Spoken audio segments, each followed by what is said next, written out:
తెల్లవారుజామున విశాఖలో భూకంపం చోటు చేసుకుంది. దీంతో విశాఖ వాసులు భయాందోళనకు గురవుతున్నారు. భారీ శబ్దాలతో భూమి కంపించడంతో ప్రజలు ఇళ్ల నుంచి బయటికి పరుగులు పెట్టారు. విశాఖలోని పలు ప్రాంతాల్లో భూ ప్రకంపనలు చోటు చేసుకున్నాయి. అరిలోవ, అడవివరం, మాధవధార, అక్కయ్యపాలెం, హెచ్డి కాలనీ, అల్లీపురం, ఎండార, భీమిలి, పెందుర్తిలో తెల్లవారుజామున సమయంలో భూకంపం వచ్చింది. పెద్ద శబ్దంతో భీమిలి బీచ్ రోడ్డులో భూమి కంపించింది.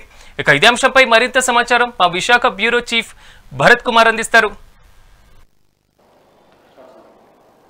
విశాఖలో భూ ప్రకంపనలు ఉదయం 4 గంటల సమయంలో రావడంతో విశాఖ వాసులందరూ కూడా భయాందోళనకు గురైనటువంటి పరిస్థితి. మరొకసారి భూ ప్రకంపనలు వచ్చే అవకాశం ఉందంటూ కూడా భయాందోళనకు గురవుతున్నటువంటి నేపథ్యంలో ఆంధ్ర యూనివర్సిటీలో ఉన్నటువంటి జియో ఫిజిక్స్ సంబంధించిన లెక్చరర్ ఉన్నారు. అసలు భూకంప క్షేత్రం ఎక్కడుంది, దీనికి ప్రధాన కారణాలు ఏంటి, మరొకసారి వచ్చే అవకాశం ఉంటుందా అనే దానిపై కూడాను ఆయన అడిగి త్రినాథరావు గారిని అడిగి తెలుసుకునే ప్రయత్నం చేద్దాం. స్వామి నమస్తే. అసలు ఈ భూకంప క్షేత్రం ఎక్కడుందంటారు? ఈ భూకంపం వచ్చేటప్పుడు కూడా చాలా పెద్ద శబ్దం వచ్చింది, ప్రత్యక్షంగా విన్న వాళ్ళు ఉన్నారు. నేను కూడా ఉదయాన్న 4:20 సమయంలో ఏదో టపాకాయలు పేలిందా అనే ఈ టైంలో ఎవరైనా థాట్ వచ్చింది. అసలు ఎందుకు ఈ శబ్దం వచ్చింది? మళ్ళీ ప్రజల్లో ఇంకొక అపోహ ఏంటంటే మళ్ళీ సౌండ్ వచ్చిందంటే మళ్ళీ భూకంపం వచ్చేస్తుంది అనే ఆలోచనలో ఉన్నారు. అసలు వస్తుందంటారా? దీనికి ప్రధాన కారణాలు ఏంటి? దేనికోసం ఈ భూకంప క్షేత్రం ఎక్కడైనా కనిపెట్టారా? రెక్టర్ స్కేల్పై ఎంత వచ్చింది స్వామి? నమస్కారం అండి. ఈరోజు సంభవించిన భూకంపము మన అల్లూరు డిస్ట్రిక్ట్ ఉండే జీ మాడుగల ప్రాంతంలో 3.7 రిక్టర్ స్కేల్ పైన సంభవించింది. దాని ఆధారాలు మాకు ఎన్జిఆర్ఐ అని ఉంటుంది, నేషనల్ జియోఫిజికల్ రీసెర్చ్ యూనివర్సిటీలో సైన్స్ మూమెంట్ ఉంటుంది. ఆ నుంచి వచ్చింది మాకు సమాచారం అన్నమాట. సో 3.7 రిక్టర్ స్కేల్ పైన అంటే తీవ్రత స్వల్పమే. అది కారణం ఏంటంటే ఈ తీవ్రతలో 2.5 ఉందంటే నెగ్లిజిబుల్ అన్నమాట. 3.5 నెగ్లిజిబులే. 4 అండ్ అబోవ్ 4.5, 5, 5.5 అలాంటి స్కేల్ కానీ వచ్చిందంటే తీవ్రత ఎక్కువగా ఉండే భూకంపాలు. మన విశాఖపట్నం కానీ పరిస్థితి చూస్తే విశాఖపట్నము ఈ సైస్మిసిటీ జోన్స్ కానీ తీసుకుంటే అది జోన్ నెంబర్ 2లో ఉంది. ఈ జోన్ నెంబర్ 2 అనేది సేఫ్ జోన్.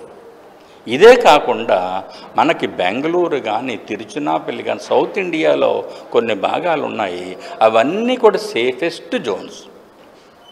అదే హిమాలయ పర్వతాలు తీసుకోండి, ఢిల్లీ తీసుకోండి, ఇవన్నీ కూడా ఈ భూకంప తీవ్రత ఎక్కువగా సంభవించే జోన్స్ అన్నమాట. ఆ జోను 5వ నెంబర్లో ఉంది. కాబట్టి సౌత్ ఇండియాలో ఈ ప్రాంతం అంతా కూడా సేఫ్ జోనే.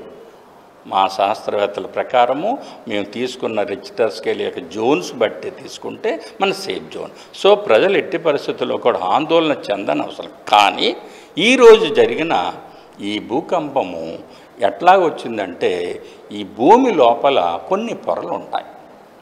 ఆ భూమి లోపల పొరలని సుమారుగా మనం 10 నుంచి 12 పొరలుగా విభజిస్తారు.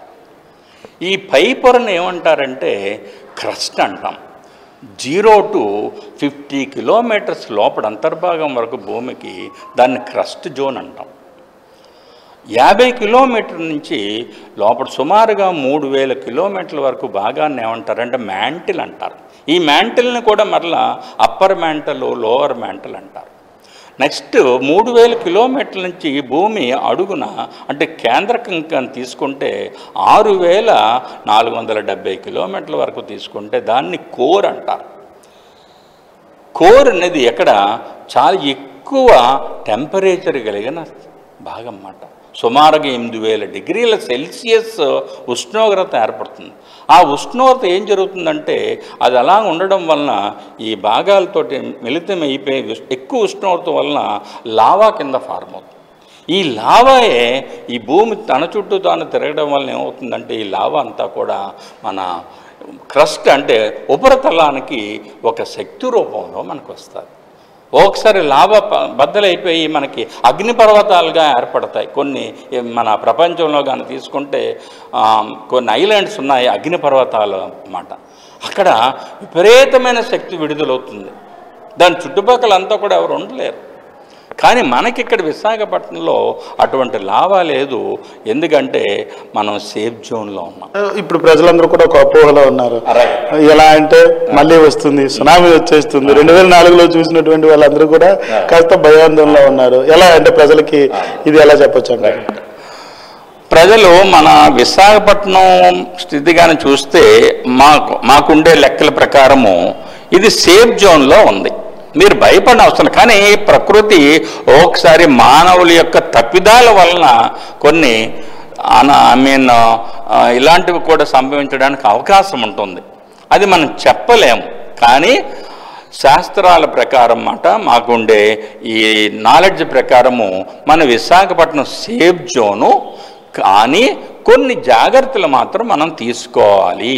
ఎందుకంటే మన విశాఖపట్నం చూడండి, ఆకాశ హార్మ్యాలు 36 అంతస్తులు 40 అంతస్తులు బిల్డింగ్స్ నిర్మిస్తున్నారు. ఈ బిల్డింగ్స్కి వాటర్ కానీ ఏదైనా తీయాలంటే భూమి లోపలికి అనేక అడుగుల వరకు వెళ్ళిపోతున్నారు. సో దానివలన భూమిలోని కొన్ని మార్పులు సంభవించడానికి అవకాశం ఉంది. కాబట్టి నా యొక్క సిన్సియర్ అడ్వైజ్ ఏంటంటే అంత ఆకాశ హార్మ్యాలు విశాఖపట్నంలో నిర్మించడం మంచిది కాదు. ఎప్పటికైనా ఇట్లాంటి సునామీలు వచ్చాయంటే ప్రజలందరూ కూడా బాధపడవలసి వస్తుంది. కాబట్టి నా ఉద్దేశము అలాంటి ఆకాశ హార్మ్యాలకి చూసుకొని, అంటే ఎక్కడైతే కడతారో కట్టడాలు, ఎక్కడైతే అత్యధికమైన ఎత్తుగల కట్టడాలు కడతారో దాని యొక్క ల్యాండ్ భూగర్భ శాస్త్రాన్ని పరిశీలించి దానికి పర్మిషన్ ఇస్తే మంచిదని నా అభిప్రాయం. కాబట్టి ప్రజలను దృష్టిలో పెట్టుకొని మనకు కావాల్సింది ఏంటంటే ప్రజల యొక్క